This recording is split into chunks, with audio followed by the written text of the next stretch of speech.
மனித வாழ்வுடைய பிரச்சனைகள் தான் மனிதர்களுக்கு தேவைப்படக்கூடிய மிகப்பெரிய கண்டுபிடிப்புகளையும் மிகச்சிறந்த விஷயங்களையும் ஆச்சரியங்களையும் இந்த உலகத்திலே உருவாக்கி இருக்கிறோம். மனிதனால் பறக்க முடியுமா அப்படிங்கிற கற்பனை தான் மனிதனை பறக்க வச்சிச்சு விமானமாக, இல்லையா? அப்போ பிரச்சனையை என்ஜாய் பண்ணவும் அது ஒரு சிக்கலாக பார்க்காம அதில் என்ன பண்ணலான்னு யோசிக்கிற மைண்டு தான் சின்ன வயசில் கற்றுக்க வேண்டிய மிக முக்கியமான mind. Whatever the size of problem that you solve, that mice of size of life that you have.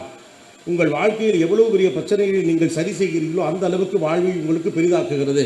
உலகம் முழுக்க நடக்கக்கூடிய $1 பில்லியன் பிஸ்னஸ்லாம் என்ன பண்ணுது? ஒன்றுமே பண்ணலை, ஒரு பிரச்சனையை சால்வ் பண்ணுது, அவ்வளவுதான். யாரெல்லாம் பிரச்சனையை சால்வ் பண்ணுறாங்களோ அவங்க உலகத்தில் மிகப்பெரிய ஆட்களாக இருக்கிறாங்க. நம்மளாம் கணக்கு நோட்டில் உட்காந்து நம்ம தாத்தா காலத்தில் உட்காந்து ஒரு பெரிய பெரேடு போட்டு எழுதிட்டே இருப்பாங்க. கணக்கு நோட்டாக எழுதிட்டு இருப்பாங்க.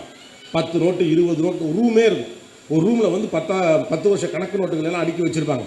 அது சிம்பிளாக முடிச்சு விட்டு இப்போ நீங்கள் இந்த டேலி எல்லாம் படிக்கிறீங்கல்ல, அந்த மாதிரி ஒரே ஒரு அப்ளிகேஷனுக்கு ஒரு சுவிட்சை தான் கொண்டாந்து முடிஞ்சு $1 பில்லியன், அவ்வளோதான் முடிஞ்சு. பல ஆண்டுகளாக இருந்த பிரச்சனைக்கான ஒரு தீர்வை அவர்கள் கண்டுபிடித்தார்கள். இந்த உலகம் முழுக்க தீர்வை கண்டுபிடிப்பவர்கள் மிகச்சிறந்த வெற்றியாளர்களாக இருக்கிறார்கள்.